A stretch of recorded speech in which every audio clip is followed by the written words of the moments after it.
Writing is a form of teaching because you are transferring and building the idea that you have in the minds of your readers, yeah?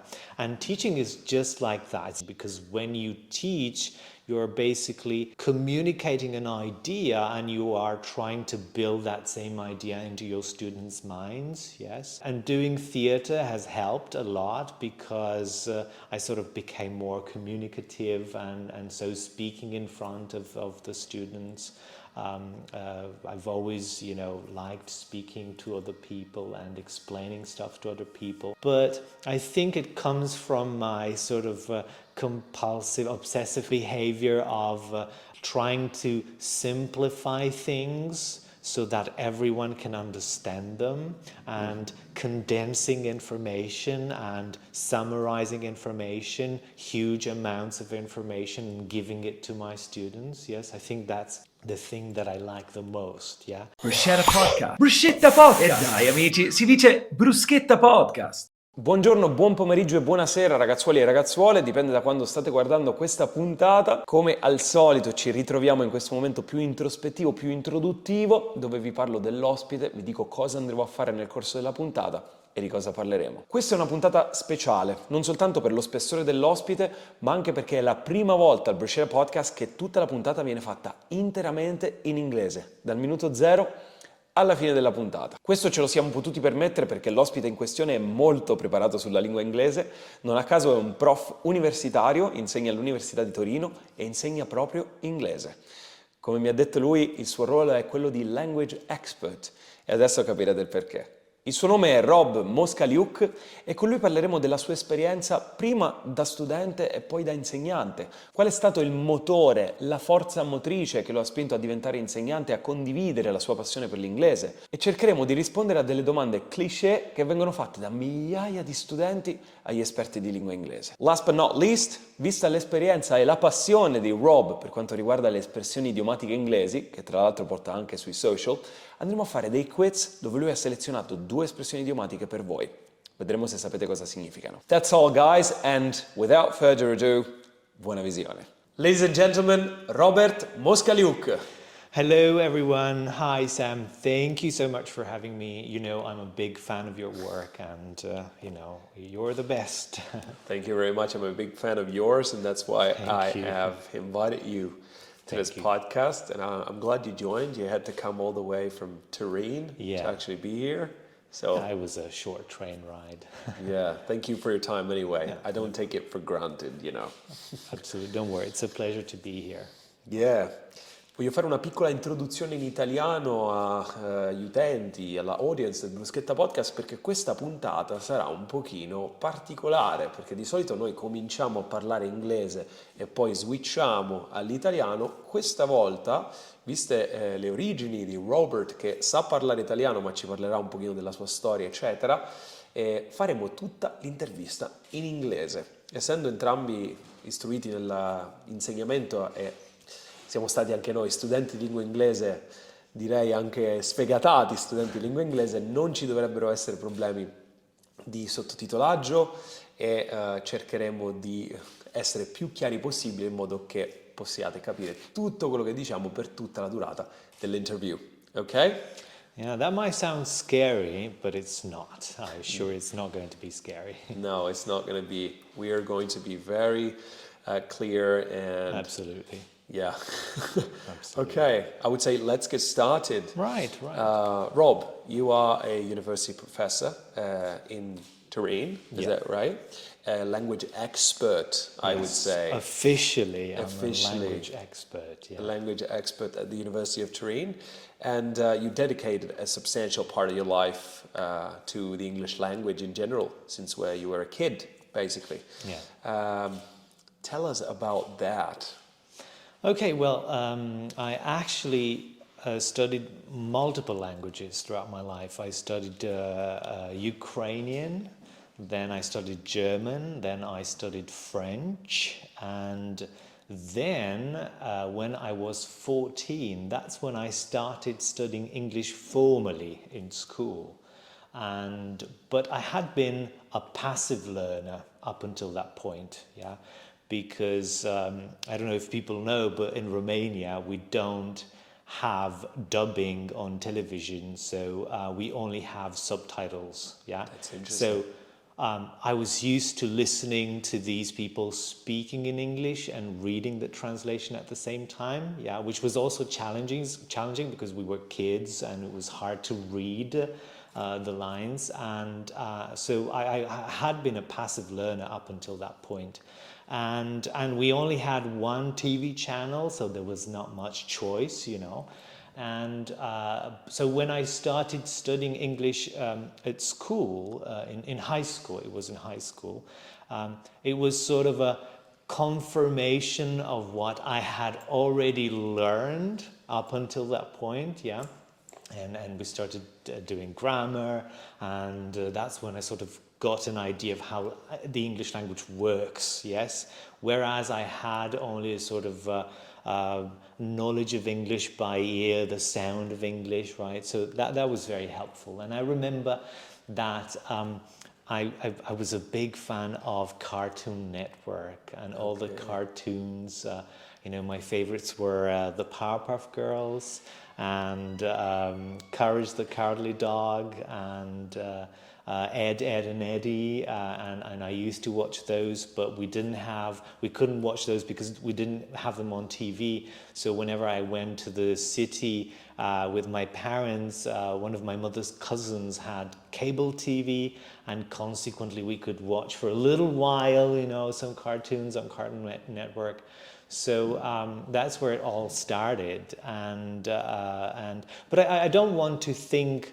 I don't want people at home to believe that language learning is a matter of being at the right time in the right place, yes. Okay. Because I was lucky, I grew up in a family, a bilingual family, because in my family people spoke Romanian and Ukrainian. Because you're from Romania. Right, I'm from Romania. So I grew up in this small village 30 kilometers away from the border with Ukraine. Okay, that's why you're bilingual. Okay, makes sense. And so I was pretty lucky because since childhood my brain had to deal with two languages, and then at school we studied German and French and then later English.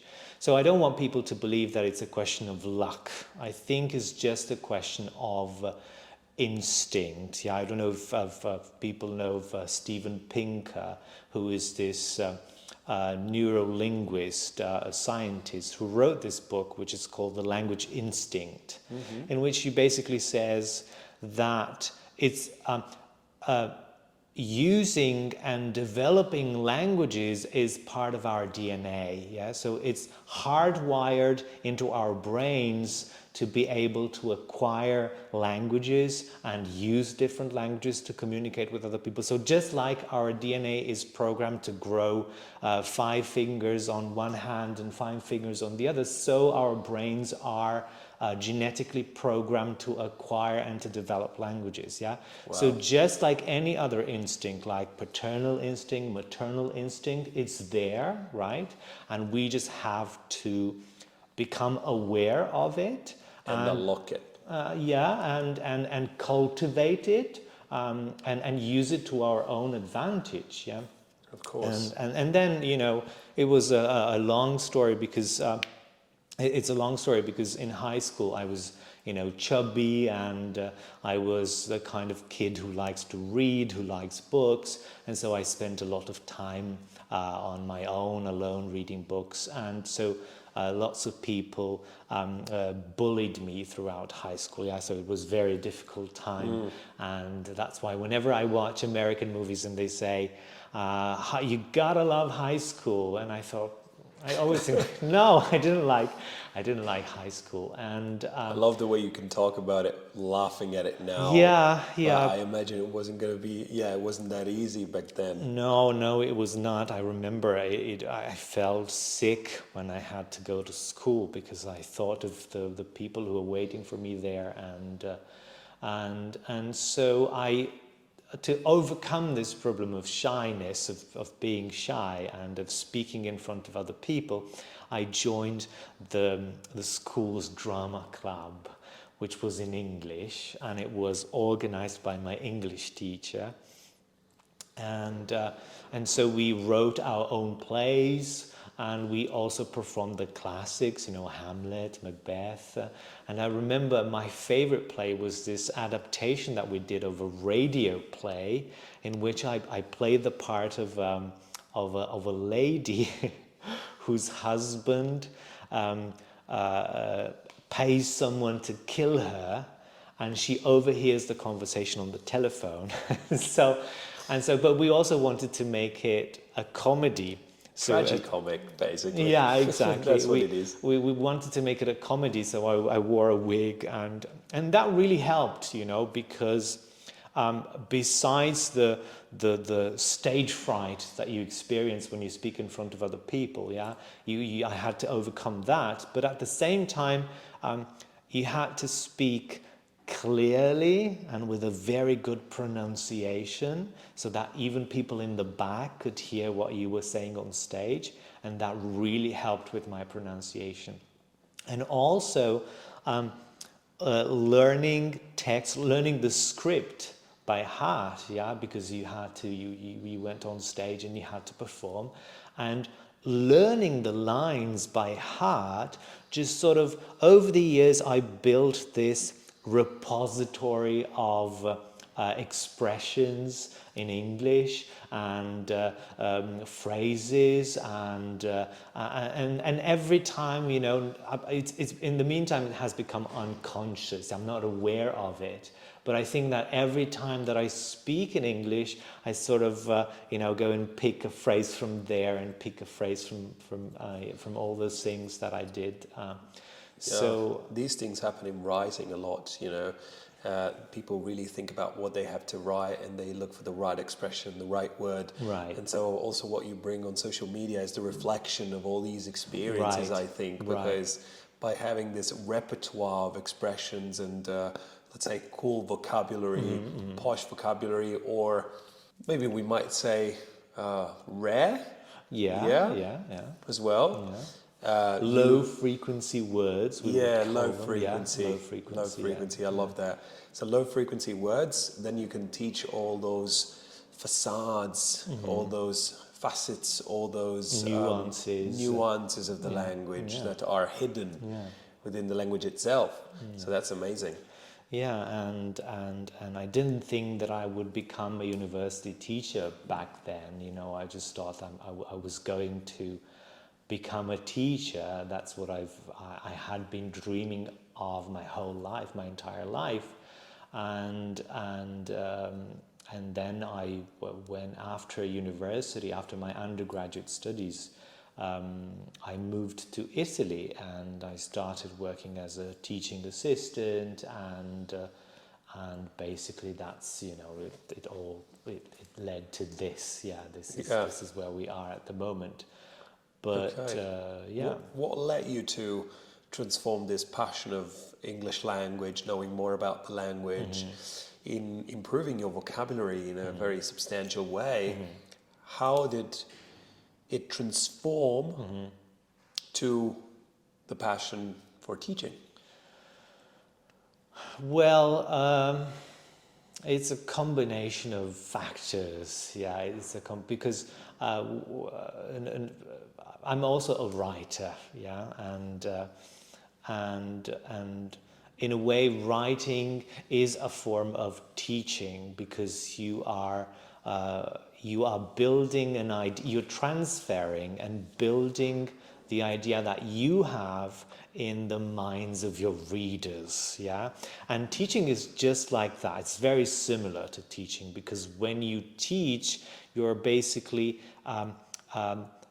communicating an idea, and you are trying to build that same idea into your students' minds, yes? And doing theatre has helped a lot, because I sort of became more communicative, and so speaking in front of the students. I've always, you know, liked speaking to other people and explaining stuff to other people. but I think it comes from my sort of obsessive compulsive behavior of trying to simplify things so that everyone can understand them, and condensing information and summarizing information, huge amounts of information, and giving it to my students. Yes, I think that's the thing that I like the most. Yeah, and also I'm very passionate, when it comes to, I'm very happy when I sort of speak to my students and I see it on their faces that they are happy with what I'm saying, or that they are surprised at what I'm saying, or I can see it on their faces when they sort of think, oh, I didn't know that, yes, so this is something new, yes, and now I'm happy that I have this information. So I've always liked all of those elements, and being a teacher, also is also a sort of a very noble profession, and it is. And it's not because I consider myself noble, but it's just the closest that you get to nobility, to feeling special. I think it's an ability of heart rather than an ability of status. Right. If you put it this way. Yeah. So sharing what you know and make it accessible. Because that's what, the definition of intellectual, right? Because any person in the academia field, let's say, within the university field, is some sort of intellectual or expert in a certain field, right? And I think that the beauty of being an intellectual is to actually put thoughts and ideas into words that people cannot articulate. Right. And so maybe people can think about certain stuff and they don't know how to express themselves and how to really explain that to others and how to communicate that. Right. And there is the intellectual who tries to explain those concepts and give words, give a voice to those concepts that inhabit our head, I think. Yeah, absolutely. Yeah, I think you said it so much better than me. That it's all about putting concepts, explaining the unexplainable. Yeah, putting complex things into words. Yeah, into sentences, and which is very similar to how writing works. You have this complexity of thought which has to be put in a sort of a linear string of words, which is very limiting, and teaching is like that, putting complex thoughts into linear strings of words that are comprehensible and accessible to other people. Offering access. That's a very good way to put it. I agree. But I think that people that are watching us from home are enlightened by what we are saying at the moment, and they might be surprised to hear that you're a writer, because it just turned out now, right? Okay. So anything that they can write and anything that they can read that you wrote? Every year I write a novel. Right, every year? Every year, yeah. Since when? It's been going on for the past 10 years, 10, 13 years, 12 years, let's put it 12 years. The first one that I wrote was after I graduated from university. I didn't know what to do during the summer, and so I said, okay, I'm going to sit down and write this. And then every year on the 1st of January, I sit down and I think, okay, what is the topic that I would like to tackle in this novel, the characters, and make a short description of the characters. And then I start writing and I finish it on the 30th of November. Right. And then I just abandon it there, in December I don't do anything, I just sort of rest, and then in January I start again, and but I only published one. which is a novel. Don't read it, it's very depressing. No, we want to know the title. The title is... I already know the title. Okay, because I have a copy. Right, I read it. Yeah, it's But, Architectural Design, a novel, and it's about this architect who builds these very weird houses. He basically wants to change how people relate to their houses, and so his sort of weird idea is to create these unusable spaces in the houses. Okay. So basically there's this space which can't be used in any way, is useless. So you can't put a bed, you can't put a TV on it, or maybe there's a sort of window in it and there's an empty space inside, and it's a place where people sort of put their fears and hopes, and so it becomes like a scary place if you want it. So and that's basically the story. It was supposed to be autobiographical, but autobiographic, and but then it turned into something else entirely, and it's a sort of dystopian thing. And, yeah. It sounds like. And why did you decide to publish that particular book out of all the 10 that you wrote? Well, because it was the one that I thought was best written from a expression point of view. I thought that was the one that I developed, that I elaborated in the way that I wanted, that I felt like. And I also spent a lot of time editing it and putting it into a form, because sometimes I write pieces that I publish on my blog, but the problem is that those pieces seem disconnected from the main idea of the novel, perhaps, and then I need to find a sort of smooth transition to sort of be able to incorporate all those elements. But it was the one that I felt like it was well written, and was it had a big idea, and so I was very happy about that particular one. But I wrote so much stuff. I have hundreds and hundreds of pages written, and my first novel, for instance, was a trilogy, and it was entitled Ripe, which means maturo, pronto, and it was also supposed to be autobiographical, but turned out not to be. Turned out not to be, and then I sort of abandoned it. Okay. And I wrote the 3 parts, and I left them there. They're somewhere in my computer, in the dark recesses of my computer.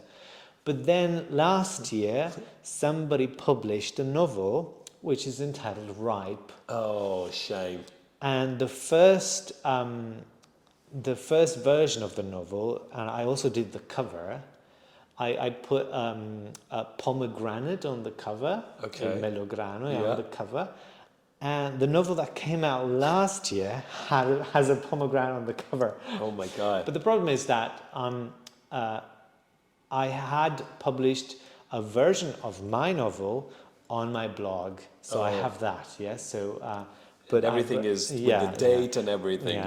But I checked the one that was published last year, and it has nothing to do with what I wrote. So you can send me the link afterwards, and I can put it in the description. So if you're interested in reading Robert's blog, you can look at the description below here on YouTube, and you can have a look. Because he's making me quite curious. I've only read his first book, and I didn't give you any feedback, by the way. Well, so bad of me.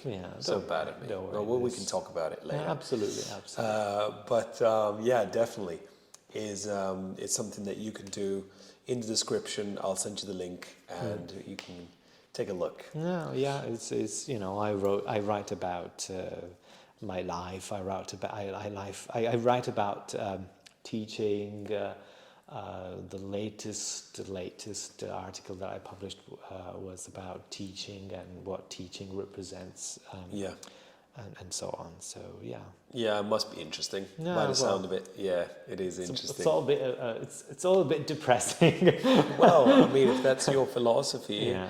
depends on how you interpret depression. So I think, for example, if we want to get real here in this conversation, I think that my way of looking at life might seem really depressing from the outside, but I think there's a really positive stance associated to that. You know, I think life is really is pain, because I think that pain is probably the most real thing, something that although you can touch as an abstract force, I think that's the most real thing, because although you can't touch it, you can feel it, and I think you can feel it with, you know, all your heart when you are in a painful situation and stuff like that. And I think that the only two solutions to pain are truth and love. Right? Because I think that the antidote to pain, which is really, you know, hard to bear, if there's an antidote to that, then it means that those two things are the most real things. And I believe that love and truth were my antidotes to pain, and I transformed that pain into love and truth. So that's why I'm saying, you know, pain, I think, is the most real thing. But other than that, maybe their antidotes, maybe its antidotes are love and truth. And so I think at that point, those are the most real thing, right? No, absolutely, I agree. And I think, you know, in this, and at this point, we can also talk about the teaching and learning a language, yes. I think that emotions are a very important part in the process of learning a language, yes? And not just in learning a language, in the workplace, knowing how to deal with your emotions is essential, yeah? It's not a question of avoiding negative emotions, because lately we've had this idea, we've been bombarded with this idea that we have to be positive, we have to stay positive. But at the same time, I think that's that's a bit toxic, because, you know, it's not a question of hiding your negative emotions or avoiding your negative emotions. It's a question of acknowledging them and saying, okay, I have these negative emotions about learning a language. I have negative emotions. You know, I can't pass this exam. I've sat this exam 3 times and I can't pass it. And, you know, I've done the work. I've done the grammar exercises and so on and so forth. Why can't I pass this exam? It's acknowledging that negative emotion, and it's also perhaps about realizing that perhaps that negative emotion is what is stopping us from holding us back from passing that exam. Yes, it's all about learning how to work with your emotions. Yes, emotional agility, as we call it. So there's so many factors that you need to, you know, consider when we talk about negative emotions and language learning. And we stop at identifying them from time to time. Well, there are some people who don't even identify that. They just, okay, I feel this way, but they don't really think about why they're feeling the way they're feeling and whatever. So they don't get to the root of the problem. Exactly. And so what they do is they avoid the problem. And some people don't even identify the problem. So the first thing I always say to my friends when they ask me for advice of any sort, I'm not the kind of friend that's going to solve the problem for you, but I'm the kind of friend that can listen to you and, you know, give you general advice about how I would sort the situation, by saying to you, though, we are different people. So you should first identify the problem, right? Understand what your flaws are and what problems are associated with that. And then, you know, find your own way to solve it by diving into that. Because what I think is, if you stay in the dark long enough, you'll eventually see the light, not the darkness. Right? So if you dive in that, I think that can be a pretty useful way to overcome it. It's like, you're afraid of the dark, just close yourself within a wardrobe. It might become the best place for you to hide, or to stay there and pass the time.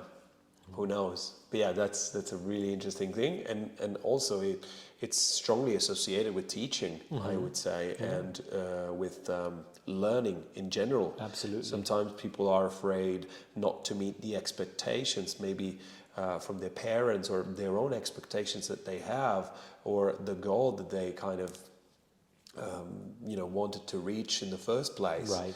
I was watching a video now. I don't remember exactly who was the speaker there, but there was this guy saying, and that's a very weird concept, but I think it works with most things. We're too focused on the outcome of things. Right.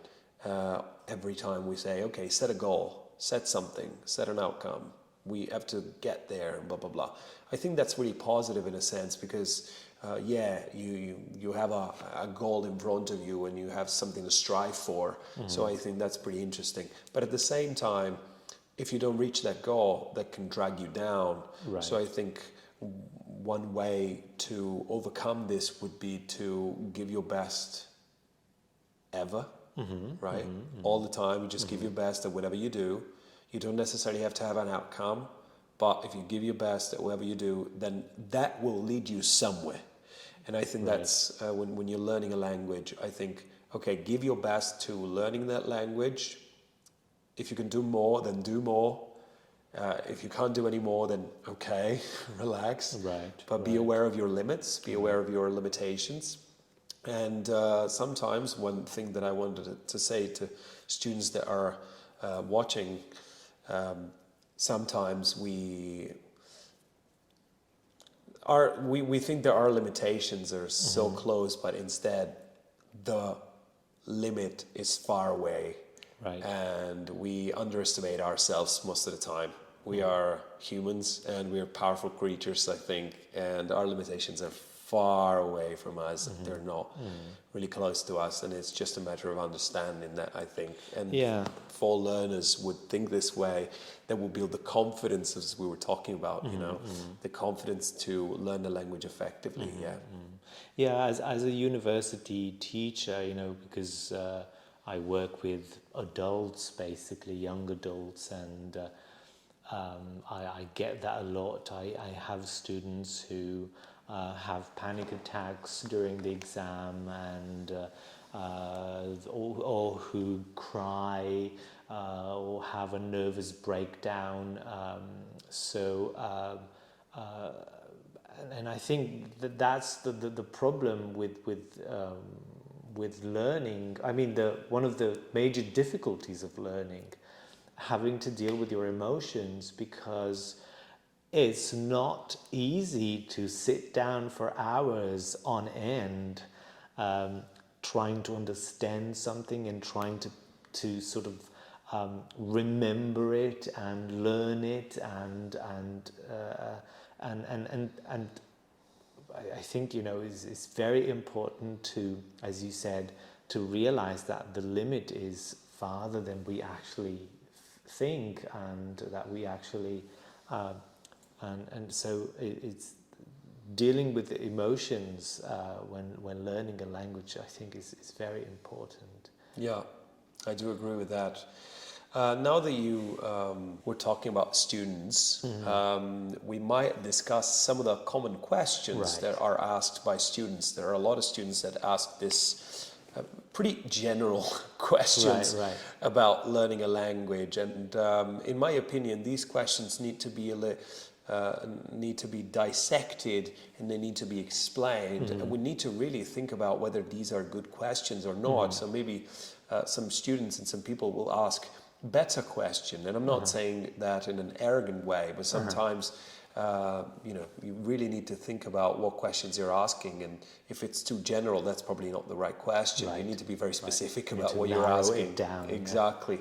Even if you analyze your sort of persona and personality in general and yourself, you can better ask questions in general. So the questions that I wrote down are: where do I start? What do I do? When it comes to learning a language, these are two of the questions that we might want to talk about today. There are others, but let's do one by one. Okay. So the first pair is, where do I start? What do I do? So... Yeah, that's a huge question. Yes, it's very very general, very but and it's very difficult to answer. So let's start from where do I start? What do I do? Well, you can start from the internet, yeah, and then the internet can be a sort of Aladdin's cave of wonders, yes, with you have online courses, you have materials, you have grammar books, you have videos, you have podcasts, so many things. And the problem is, when you have so many things at your disposal, so many options to choose from, you can experience choice overload, yes, or option freeze, as I call it, yeah. Because there's so many options and you don't know which one to choose, yeah. And perhaps that is the problem nowadays. Because, for instance, when I was in high school and I was studying English, I remember I used to listen to BBC Radio 7. Right. And I had a very slow internet connection. It was ADSL and it was like 7 kilobytes per second or something like that. And there was this show that I really liked, and it was called I'm Sorry, I Haven't a Clue. Right. And I couldn't listen to it live because the connection was so bad. So I had to click on play and then wait until it sort of downloaded into my computer, and then I would listen to it and I would record it and I would put it on, burn the episodes on a CD, and I used to listen to them on my, I had a portable CD player, yeah? But just because I had that one option, that was really helpful, right? Because then I could listen to it again and again, right, when I was outside, on the bus, on the train, whatever. And just because I had that one option, that was really helpful. But nowadays, we have so many options that it's difficult to choose. So my advice is this. Start with what you are passionate about, yeah?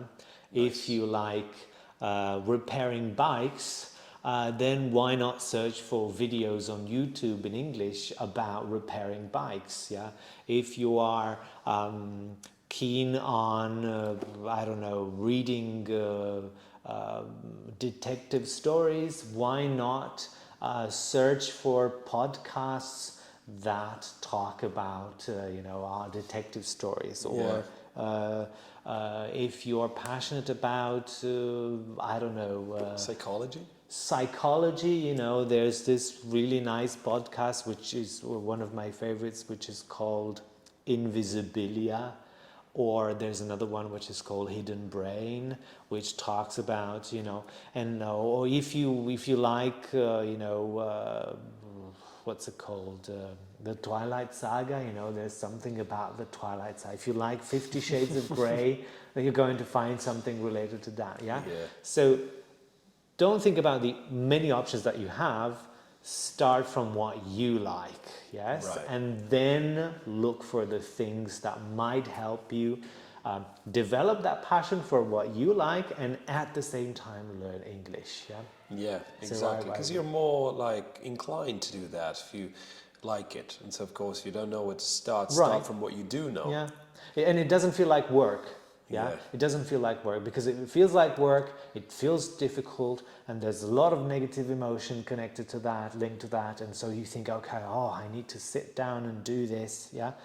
But if you do something that you like, you say, oh, well, this is a walk in the park, a piece of cake, and that helps, yeah, that helps. So start from what you like, and then find the right tool. I think you'll be more eager to understand what the people are talking about if you're watching something, if you're listening to something, and if you're reading something, you might be more eager to understand what they're talking about, especially if the topic is of your choice, and if you like it. And that's why a lot of, there are a lot of studies concerning students and classes of students and how they should be developed, saying that if you give decisional power to the students in terms of how the lessons should be organized, they're more inclined to listen to it because they feel they were part of the decisional power associated to that and active participants to the organization of it. These are more student-oriented approach, and I think that really helps, and that connects beautifully with what you said about choosing something that you like and be part of the choice. I think that's really something. Right. Yeah. There's another question that both you and I think, get asked often, which is, which grammar book or exercises do you recommend? Okay. Yeah. This is a question. This is a question that I get a lot from students as well at university, because we do have our grammar books that we suggest our students study and do exercises from. And they typically, this is what happens, that they come to me and they say, well, I've done all the exercises, I've read everything that there was to be read, and I still feel like I haven't improved. Because that's the problem when you do grammar. Grammar is useful because it gives you the tools, it gives you the words, it gives you the instruments to talk about language. It doesn't give you the instruments to talk in that language. That's the problem, because if you go to London, you take the tube or you take the bus or whatever, people are not going to speak like what you see in the grammar books. That's totally different. And so I think it's time to sort of think of grammar books as reference books instead of as instruments to learn the language. Because for instance, I have this student in my second year class, and he's struggling to pass the exam, and he tried 3 times and he said, well, perhaps I should do more grammar exercises. Is there something that you suggest? What's your advice? And I said, perhaps the grammar book is not the solution, because obviously it's not working. So perhaps you should try something else. So I think the best way to approach this is not to think of grammar books as the ultimate tools to learn a language. No. To learn a language, you have to go outside the grammar books, and you listen to the radio, you listen to podcasts, you watch movies, because that's where you see natural, genuine... real-life language. Real-life language, yes, which is not the language that we find in grammar books. I was talking about this with Gisela Langer, right, which is probably one of the 2 remaining inspectors of language in the whole of Italy, and she was saying, we have to keep building that trust and that confidence in the English language outside the class, which metaphorically could be a reference to what you said about grammar books, outside the books, with the things that we have at home. We have the media on our side, and we have plenty of things to draw information from. And she was saying, that's exactly the spot where you learn real life language with real life activities. And so that's why she was suggesting a lot of these role plays and multimedial situations in which the students should be put. And that was, very interesting, and it connects with what you said about, grammar books. That's why in my classes, for example, what I do is I will teach grammar deductively, which means I choose a topic for that specific lesson, and then we work on the vocabulary associated to that topic. We watch real life language associated to that topic, and by watch I mean we watch videos, we watch podcasts, we do that in class, we'll listen to a bunch of things associated to that. And then if there's a recurring grammatical point that is stressed in those videos and stuff like that, first of all, the student is going to associate that naturally because it gets repeated over and over again, and maybe that video is oriented towards a particular tense, a particular grammatical point and everything. So the student is going to inevitably and inadvertently learn that. Right. And then what happens is that you just deduce then what the rule is. Right. You don't need the rule, because we have to remember, sometimes this is forgotten, that the rules were invented for us, teachers of foreign language, to better teach the students what to, what the language was about. But if you ask a native speaker what past simple is, what, present continuous is, they are not going to know. Right. Because they didn't study it. Only a linguistic student would know that. Only an educated person within the field of languages would know how the English language is organized for students of English as a foreign language. Yeah, and just to give you an example of how things work, like native speakers know things intuitively. They don't know the rule, but they know it intuitively. Think of the order of adjectives. Yeah. I don't think a native speaker, when they're little, they study, okay, it's going to be opinion, size, age, shape, color. I don't think they do that. No. But they know naturally that is going to, that's the order, yeah?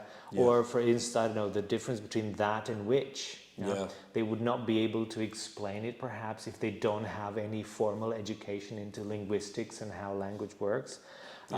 So grammar is, from this point of view, a meta language, yes, that talks about, it's a language about language, yeah? And we need to know that when we have to explain it to somebody else. But otherwise, I think it's time we let go of that idea that studying a grammar book is the right thing to do, because if we keep thinking that, it's like we're flogging a dead horse, basically, yeah? There's no point in continuing, because as we can see, sometimes, most of the times, it doesn't work. Okay, great. Well, now let's teach something practical to our students. I know prepared a couple of quizzes for us. We're going to do one now and one after we get a recreational moment together with the bruschettas. Okay. So if you want to ask a question to the audience, would be very happy to hear it. Okay, all right. So, I'm a big fan of idiomatic expressions. You are. Definitely. I don't know if that was obvious enough, but I'm a big fan of idiomatic expressions. So here's one idiomatic. So I'm going to ask them, I'm going to tell them what the idiomatic expression is, and then I'm going to ask them what they think it means. Yeah. So, are you going to give options? Yeah, I will give two options. I will give you two options. Yeah. So, what does it mean to give a golden handshake? Is it a handshake in which you secretly exchange drugs and money? Or is it a large sum of money that you receive when you leave a job? Okay. So option A would be when you secretly exchange drugs and money through an handshake. Right. Might be. And the second one is when you leave a job and you receive a big sum of money. Yeah. What do you think it is, A or B? We're going to give you 10 seconds. Let's do the countdown together. All Shall we, Rob? 10, 9, 8, 7, 6, 5, 4, 3, 2, 1. Happy New Year! Yay! Let's go. The correct answer is a large sum of money that you receive when you leave a job. Yeah, it's the Italian buona uscita. Yeah. And then we have another expression which is related to this one, and that's the golden hello. And it's a sum of money that you receive when you start a new job. I don't think that happens often. No. I don't think it happens at all. Well, when you sign maybe a job and it's an important job, they might give you an incentive for signing. Right, yeah. For signing, yeah. That They be might. true. Okay, yeah. So we have the golden handshake and the golden hello. Okay. None of them are related to drugs. We're going to have our bruschetta and get back to you ASAP. Ci vediamo fra pochissimo. Cheers. And we're back. And we kind of ate. Yes. We had a little very break. Delicious bruschetta. Yeah, we had a little break. That was nice. Very refreshing. Yeah, you said we needed a little break after all that talking, right? Definitely needed. And this time, this is a very unusual episode from several point of views. We are only talking in English, and we are now going to select some questions that the audience made so that, you know, they can directly interact with you and ask the questions that they wanted to ask you. I anticipated that I was going to invite a university teacher here in at the podcast, and they asked questions as if they were interviewing you. Okay. So I selected a couple of them. There was one common point in 3 or 4 questions that I was sent, which is school. I'm going to actually read it to you, of course, translate it into English or even in Italian if you want. Yeah, in Italian, that's fine. And we can respond in both English and Italian accordingly. So there were 2 questions about school, one about methodology and one about the academic system. The first one is, and I think they're connected, so I'm going to just ask you the both of them. Right. Reputi il metodo di insegnamento dell'inglese in Italia inferiore rispetto agli altri? E come miglioreresti l'insegnamento dell'inglese nel sistema scolastico italiano? So I think these questions are pretty much related to each other. So Dragon Russia ci chiede: reputi il metodo di insegnamento dell'inglese in Italia inferiore rispetto agli altri, mentre Mashox ci chiede: come miglioreresti l'insegnamento dell'inglese nel sistema scolastico italiano? All right. Well, thank you so much for the questions, and they're very interesting questions. And they are questions that we've been asking ourselves as teachers and as learners. We've been asking ourselves what to do about it. First question, do you think that the methodology is worse than in other countries? Exactly.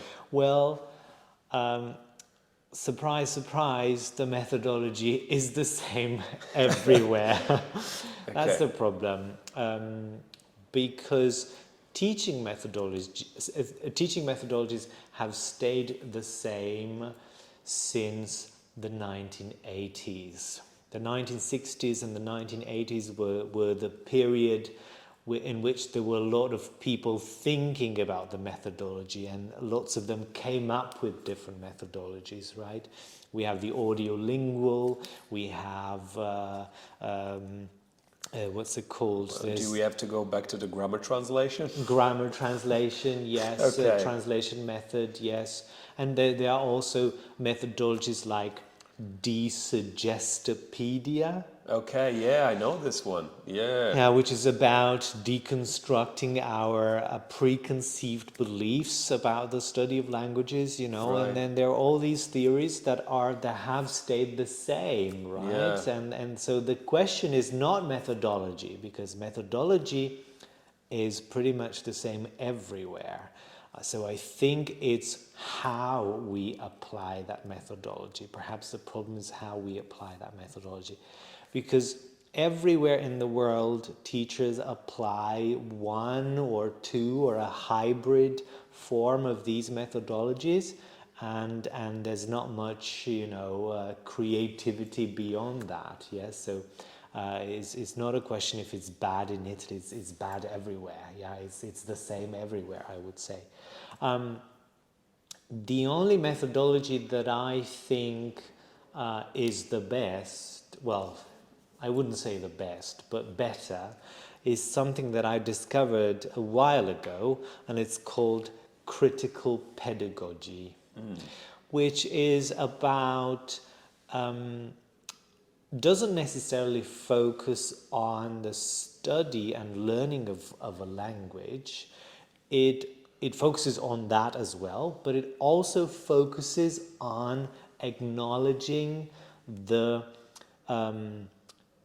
acknowledging in critical ways how we learn and how we teach languages, and acknowledging the fact that we are, for instance, in a certain position, perhaps privileged position, when we learn a language.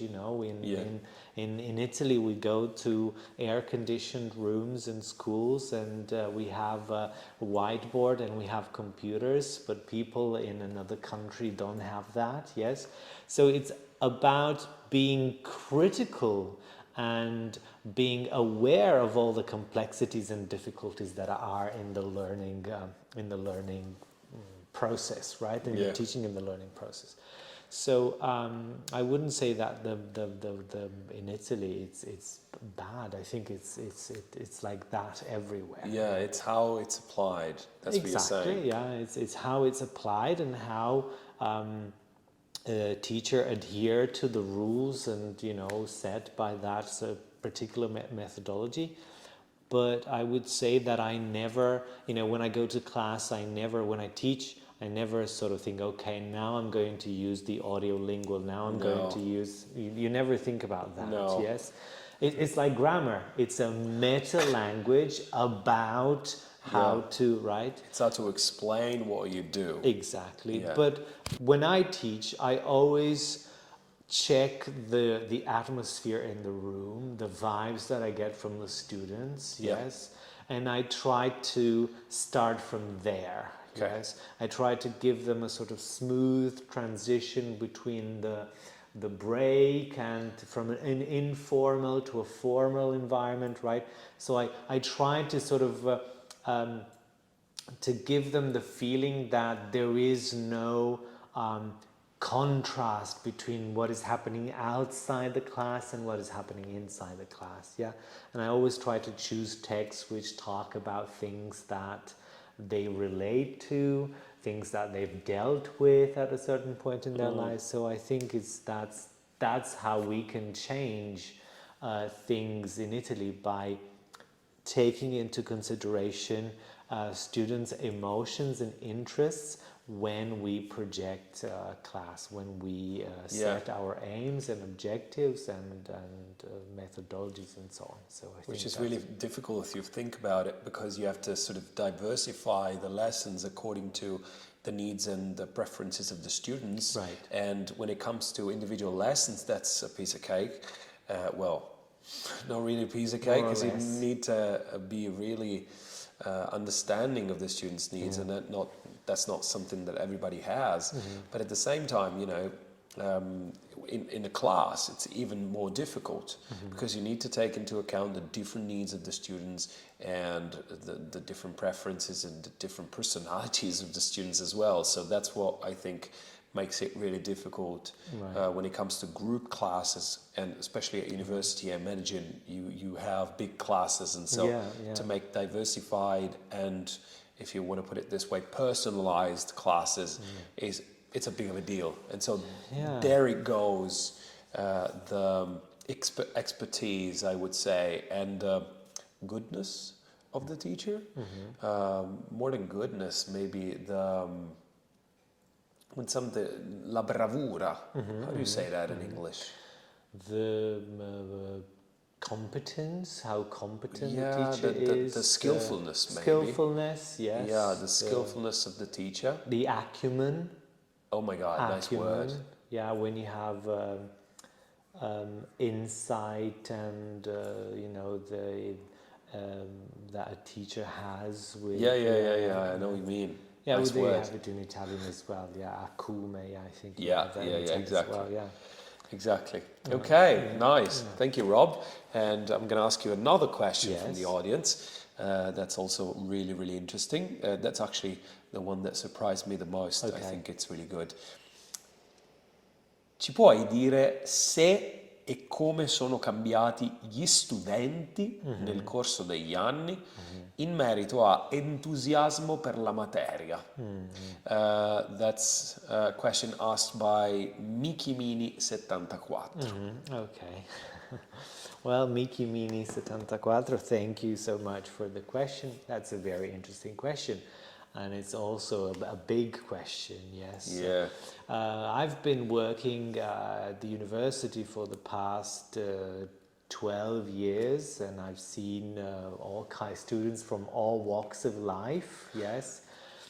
But I have to say that the main difference that I noticed is everything has become increasingly specialized, and students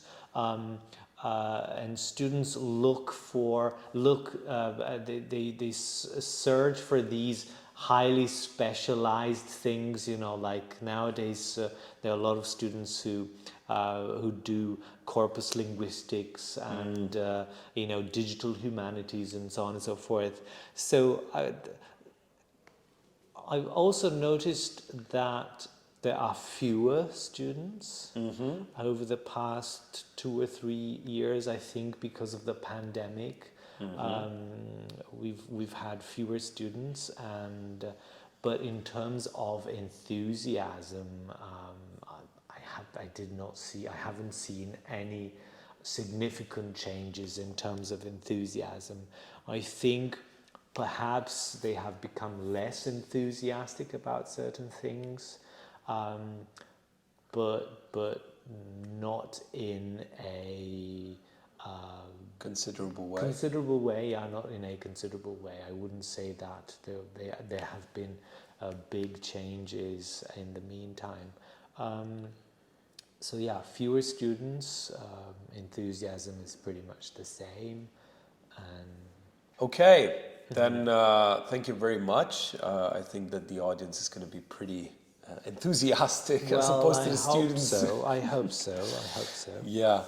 Now let's ask them a question, shall we? Okay. With our next quiz time, fellas. So it's our turn to ask you a question. Another idiom by Rob the teacher. Yes. What's today's idiom? Today's idiom. Yeah, so the time has come for you to lip sync for your life. Well, this other idiomatic expression is one of my favorites because it's very funny, and it goes like this. There's no room to swing a cat. Let me put this in a sentence. For example, the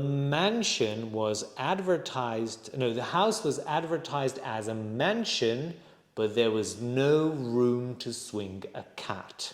So what do you think it means? Option A, the house is not very pet friendly, or the house is very small and crowded. Okay. That's interesting. So we do the countdown. Yeah, we do the countdown. Okay. So option A. Option A, the house is not very pet friendly. Option B. Option B, the house is small and crowded. Okay, let's do the countdown. 10, 9, 8, 7, 6, 5, 4, 3, 2, 1. Happy Christmas. We changed. Happy birthday. Happy birthday, exactly. So the correct answer is the house was very small and crowded. Yeah, we can use it in whichever situation in which there's not enough space, yeah. So Yeah. on a crowded bus, yeah, we might say there's no room to swing a cat in here, yeah? Yeah. And it can be used in different situations. That's really interesting, really interesting. In architectural design's book, it's plenty of space. Yeah. There's plenty of empty unusable space. Yeah, space, unusable space, but there is a bit of extra space. Absolutely. Maybe in that case, there's no room to swing a cat because that space is unusable. And Yes, as a result exactly. of being There's unusable, no room to swing a cat. there's no in there. room to swing a cat there. Okay, very nice. Yeah. Well, Rob, thank you very much for coming here and enlightening us with your words, with your knowledge, and with your patience, because I can see you really calm and relaxed, especially when you talk about the things that you like and the things that you're passionate about. So thank you for sharing your story. And as I do with every guest, I want to leave you some time, some space, that we're talking about space, some space and time to send a message to the audience. It can be a message about language, it can be a message about whatever you like. And yeah, stage is yours. Okay, well, thank you so much for having me, and I appreciate the invitation. The time I spent here was fantastic. I really felt wonderful, so thank you. Well, the only thing that I could say to our listeners and audience is that they should never give up.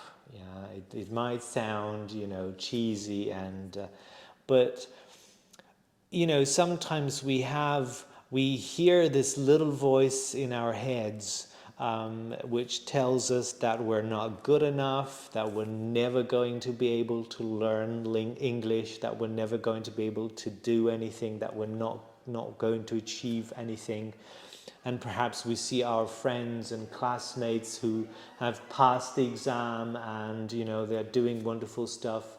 And there's this thing which, because I'm a big fan of RuPaul's Drag Race, right? And RuPaul calls it the inner saboteur. Yeah, this thing, this other version of ourselves that lives in our minds and tells us that we're not good enough. Yeah, and that very often can bring you down. Yes, and it can stop you. It can bully you into doing things that you're going to regret. You might miss opportunities because of that inner saboteur, and you might miss the opportunity of your life, because of that inner saboteur. So